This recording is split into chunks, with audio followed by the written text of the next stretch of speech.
Hello everyone, hope you are fine. Myself Gurinder Pal Singh. Today we will start chapter 2 of class 9th, that is matter around us pure? In this chapter we will study about mixture and types of mixture, solution and its types, concentration of solution, separating the components of mixture, physical and chemical change and types of pure substances.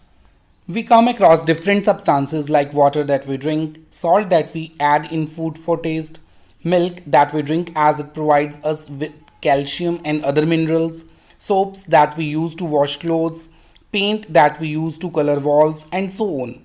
These substances have different nature, different properties. These can be pure or there can be some impurities in them. Let's see what do we understand by the words pure or impure substances. Now we will study about pure substances and its characteristics. First of all, I would like to tell you meaning of pure. Pure word means that there is no mixing in a substance. But according to scientific language, all things are mixture of so many substances, not of single one. That's why they are not pure. For example, milk, water, fat, etc. Pure substances means that all elements have same chemical properties. A pure substance is made up of same kind of elements. The very first characteristic of a pure substance is they all have a uniform composition, means they are homogeneous. Second characteristic is they cannot be separated into their constituents. Third one is they have fixed melting and boiling points. And fourth one is they always have the same characteristic properties. In the previous chapter, we have studied that matter is of five types: solids, liquid, gas, plasma, and Bose-Einstein condensate. Now, as per the chemical composition, we will classify matter into two categories. One is pure substances and other one is mixtures. Two categories of substances fall under pure substances, which are elements and compounds. In the similar manner, mixtures are also of two types: homogeneous mixtures and heterogeneous mixtures. Now I'll tell you about element. As we know, an atom is the smallest particle that may or may not exist independently. These atoms unite together and form an element. This element can exist independently, but it cannot be broken into atoms as they are not visible.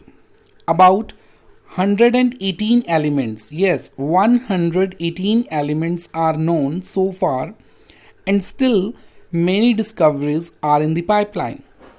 Elements can be prepared artificially in lab, also by transmutation process. The elements having atomic number more than 92 are man-made and are called transuranic elements. So an element can be defined as a substance that cannot be broken into simpler substances as it is formed of atoms and atoms can not be seen. Further, elements can be classified as metals, non-metals and metalloids. Now we will discuss about metals. In daily routine, we use lot of substances that fall in this category, like the vehicles, which are usually made up of iron, furniture, utensils. Now we will study about the properties of metals. So students, very first property is they have a luster, means they are shiny in nature. But there are some exceptions like mercury, cesium and gallium are not lustrous. Second property is they have silvery grey or golden yellow color. Third one is they conduct heat and electricity, means they are good conductors of heat and electricity. Fourth one is they are ductile, it means they can be drawn into wires like aluminium, silver, etc. Fifth one is they are malleable, it means they can be hammered into thin sheets like aluminium, silver. But there is some exception like alkali metals like sodium, potassium, lithium, etc. Last but not the least is they are sonorous, means they make a ringing sound when hit. Some examples of metals are gold, silver, copper, iron, sodium, potassium, etc. Mercury is the only metal that is liquid at room temperature. Now we will study about properties of nonmetals. They display a variety of colors. They are bad conductors of heat and electricity like graphite. They are non-lustrous except graphite and iodine. They are not sonorous. They are non-malleable and non-ductile because to make wires or sheets we need to hammer them, but as they are brittle they break. Brittle means hard but easily broken. Some examples of nonmetals are hydrogen, oxygen, iodine, carbon, bromine, chlorine, etc. Now we will study about the properties of metalloids. Some elements have intermediate properties between those of metals and nonmetals. They are called metalloids. Examples of metalloids are boron, silicon, germanium, etc. This is the difference between metals, nonmetals, and metalloids in tabular form. So students, for your convenience, I am showing this periodic table in three different colors.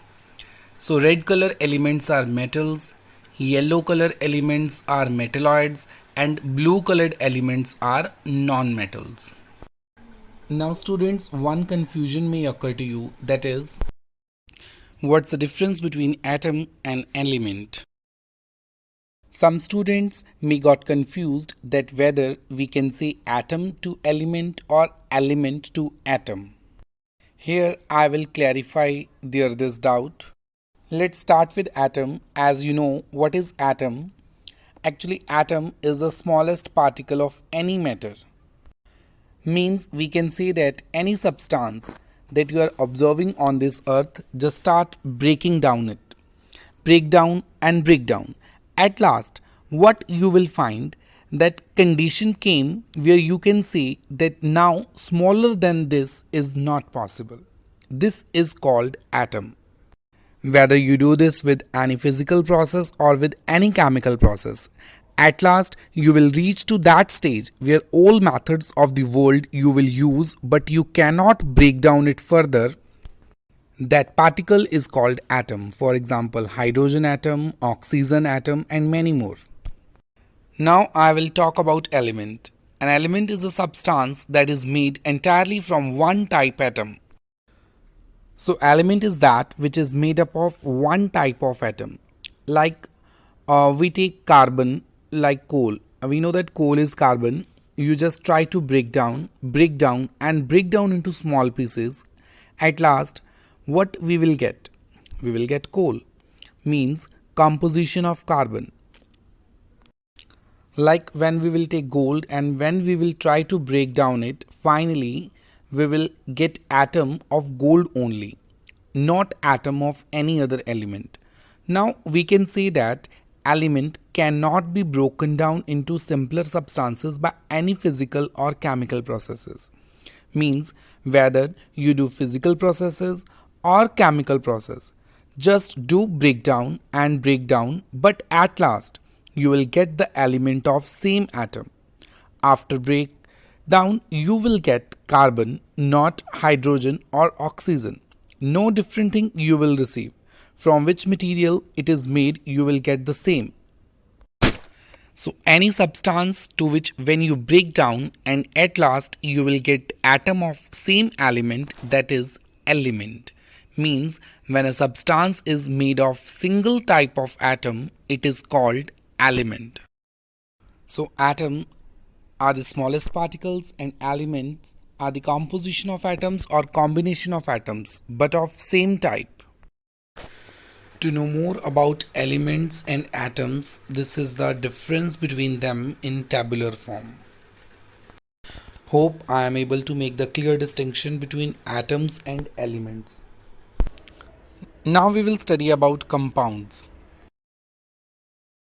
A compound is a substance which is made up of two or more elements chemically combined with one another in a fixed proportion. So students, we use so many compounds like salt, water, fertilizers, etc. Let's learn about their properties. They are formed when two or more elements combine in a fixed whole number ratio. First characteristic of compound is they are homogeneous. Second, the properties of a compound are entirely different from its constituents. Third, the constituents cannot be separated by physical methods. Fourth, they have fixed properties like melting point and boiling point. Example of compounds are water, that is H2O, sodium chloride, that is NaCl. If we consider about impure substances, then the substances that are formed by different kinds of particles are called impure substances. For example, mixtures are impure substances. So mixture is a substance in which two or more substances, which may be an element or compound, are simply mixed together in any proportion. Examples: air is a mixture of oxygen, nitrogen, argon, carbon dioxide and water vapor. Now I'll explain you mixtures with very interesting example. You must have eaten pakoras at home. Have you noticed how your mother prepares it? She makes a batter containing besan, water, spices, etc. These constituents can be added in any ratio. In all ratios, they will form pakoras. But the difference will be that sometimes they will be hard to touch or the batter may be too loose to fry. There are two types of mixtures: homogeneous mixtures and heterogeneous mixtures. Homogeneous mixture has uniform composition throughout its mass, and heterogeneous mixture does not have a uniform composition throughout its mass. Sand in water is an example of heterogeneous mixture, and sugar in water is an example of homogeneous mixture. Now students, we can easily make the difference between mixtures and compounds. So the very first point is elements or compounds just mix together to form a mixture and no new compound is formed. And in compounds, elements react to form new compounds. Second point is a mixture has a variable composition, and the composition of each new substance is always fixed in compounds. In third point, a mixture shows the properties of the constituent substances, and in compounds the new substances has totally different properties. In fourth point, the constituents can be separated fairly easily by physical methods, and in compounds the constituents can be separated only by chemical or electrochemical reactions. Now students, it's time to recall everything. This is the list of some substances. Now you will tell me that which substance is the pure substance and which one is the mixture. Take your time to think about it. So let me tell you about this. Water is a pure substance, milk is a mixture, LPG is also a mixture, bread is a mixture, gold is a pure substance, kerosene oil is a mixture, air is a mixture, paper is a mixture, common salt is the pure substance, ink is the mixture, curd is the mixture, wood is the mixture, ice is the pure substance, sugar pure substance, soda water mixture, ice cream mixture, butter mixture, vanaspati ghee mixture, lemon juice mixture, brass mixture. This is the list of some mixtures. Now students, you will tell me which one is homogeneous or which one is heterogeneous. So just I will tell you now. Students, think. Soda water is a homogeneous mixture, wood is a heterogeneous mixture, air is a homogeneous mixture, soil is heterogeneous mixture, vinegar is homogeneous mixture, and filtered tea is homogeneous mixture. Now students, classify all these things into elements, compounds and mixtures. Now it will be easy for you. I will tell you. Sodium is an element, soil is a mixture, sugar solution is a mixture, silver is an element, calcium carbonate is compound, tin is an element, silicon is an element, Coal is a mixture, air is a mixture, soap is a compound, methane is a compound, carbon dioxide is a compound, and blood is a mixture.